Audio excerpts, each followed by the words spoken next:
Ahí salió el gerente de FENALCO, el doctor Cabal, a decir que no hay que aumentar demasiado el salario mínimo porque el palo no está para cucharas y le llueven rayos y centellas. La gente dice, pero ¿cómo es posible? La gente sin ingresos, tanto desempleo, la economía desactivada y no se va a aumentar el salario mínimo de manera cuantiosa.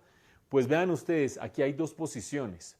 Una es la posición que han venido esgrimiendo las centrales obreras y que seguramente van a seguir con más énfasis planteando en la mesa de negociación, cuando dicen justamente porque hay recesión económica en este momento, justamente porque hay que reactivar la economía y justamente porque la gente necesita ingresos, hay que aumentar mucho el salario mínimo.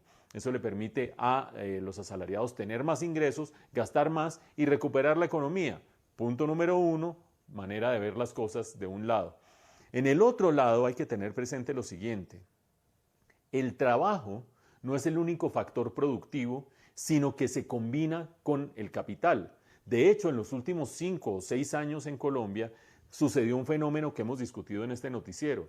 El capital se abarató en gran medida porque era menos costoso comprar maquinaria, porque había facilidades de importación, porque había financiación, y el trabajo mientras tanto se fue encareciendo, porque el salario mínimo durante los últimos años fue aumentando por encima de la inflación, por encima de la inflación, por encima de la inflación. Y eso hizo que muchas empresas, a pesar de que la economía estuviera creciendo, reemplazaran sus trabajadores por una maquinita nueva y dejando en la calle a los trabajadores. Esa situación se agrava en medio de una recesión como la que estamos atravesando, porque hay mucha gente en la calle. En este momento hay 3.700.000 colombianos desempleados, 3.700.000 colombianos desempleados y muchas empresas en la cuerda floja que no saben si podrán seguir adelante, si no podrán seguir adelante, si aguantarán hasta el mes entrante.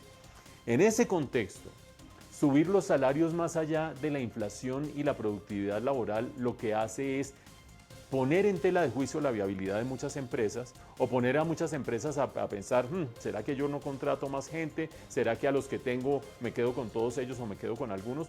Porque el costo laboral se incrementa demasiado frente al ingreso que le genera a las empresas. Y ese ingreso justamente se termina midiendo como la inflación más la productividad laboral. Esto es lo que yo puedo finalmente pagarle a un trabajador porque la inflación me entra cuando yo vendo los productos y la productividad laboral me la produce el trabajador. Yo le pago su salario y no tengo problema.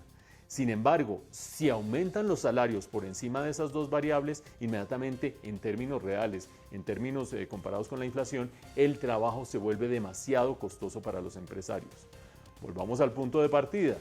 Quien tiene trabajo hoy y tiene garantizado que lo va a poder conservar, seguramente un aumento del salario mínimo por encima de la inflación le viene de perlas. Si tiene su trabajo, lo conserva y se le aumenta el ingreso.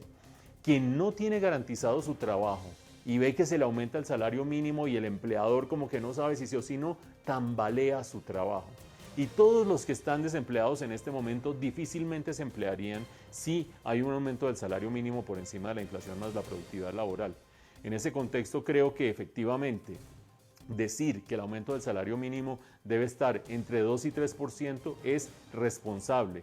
Responde justamente a ese aumento de la inflación, se le da un excedente adicional a los trabajadores, hay un pequeño aumento en la demanda, pero no unos aumentos desmedidos del salario mínimo que terminan beneficiando a los que tienen garantizado el trabajo, pero perjudicando a los que están en la cuerda floja, incluidos trabajadores y por supuesto empresas.